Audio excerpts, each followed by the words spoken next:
Before we begin, go ahead and subscribe to Farm Logic if you want farming knowledge rooted in history, soil science, and survival-tested practice rather than modern shortcuts that honestly just fail under pressure.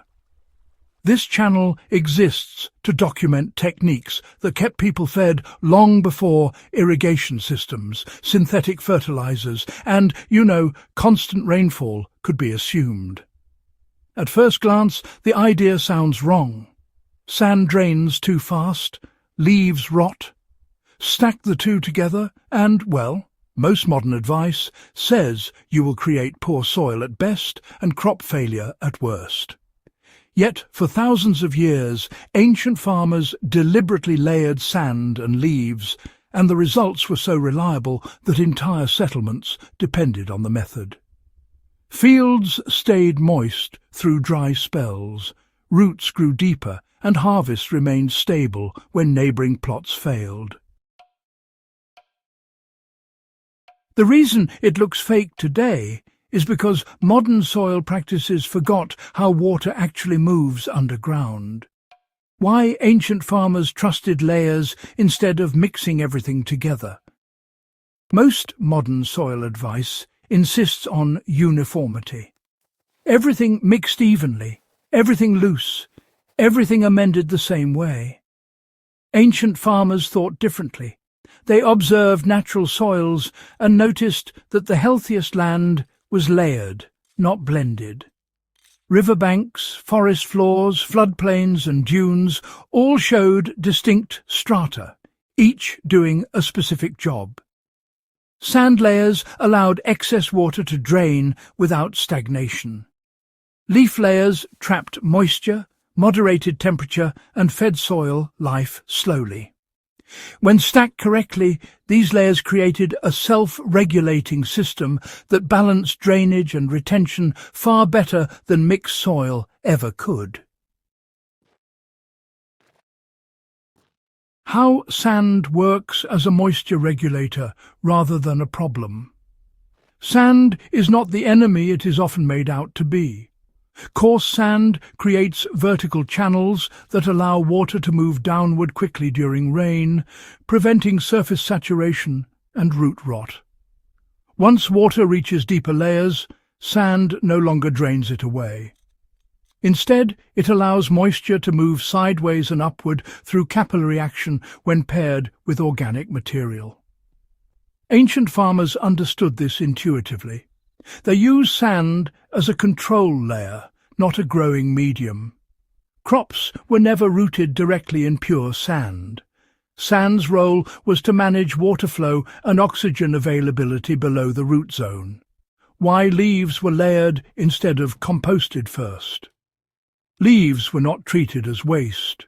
They were treated as slow-release infrastructure. Whole leaves, partially broken leaves, and leaf mold were layered intentionally because intact plant fibers hold water like a sponge while still allowing air movement. As leaves decomposed slowly, they fed fungi and bacteria that improved soil structure over time. Unlike fast compost, which releases nutrients quickly and then disappears, leaf layers remained active for years, constantly renewing the soil ecosystem. How the sand and leaf system actually functions underground. When rain falls on a layered bed, water passes through the topsoil and enters the sand layer quickly. Instead of pooling, it spreads horizontally. Below or above that sand layer, leaves absorb and hold the moisture. As surface soil dries, moisture rises slowly back upward through capillary action, feeding roots steadily. This process explains why crops grown this way often look unreal during dry weather. While neighbouring fields wilt, layered beds remain green because water is still moving upward invisibly. How ancient gardeners built these layers in practice. The process began with shallow excavation rather than deep digging. Farmers removed soil to the depth of a forearm. A layer of coarse sand was placed at the bottom, usually a few fingers thick. On top of that, leaves were laid generously, sometimes mixed with small twigs or straw. The excavated soil was returned on top, and the surface was covered again with leaves or plant residue. Nothing was compacted. Rain and gravity settled the layers naturally. Over time, roots grew downward, fungi bridged layers together, and the system stabilized. One of the most overlooked advantages of this technique is balance. During heavy rain, excess water drained quickly through sand, preventing suffocation of roots. During drought, stored moisture in the leaf layers continued feeding crops. Historical records and soil studies show similar layering beneath orchards, vineyards, and even pastureland. In Mediterranean regions, sand and organic layers were used to keep olive and grape roots alive through long dry seasons. In northern climates, leaf layers insulated soil against frost while preserving moisture. This was not a niche trick. It was a foundational land practice. A backyard grower can recreate this system with basic materials. Use clean sand, fallen leaves, and native soil. Build the layers once and avoid disturbing them. Water deeply after planting, then reduce irrigation frequency. Over time, soil becomes darker, roots grow deeper, and plants rely less on surface watering.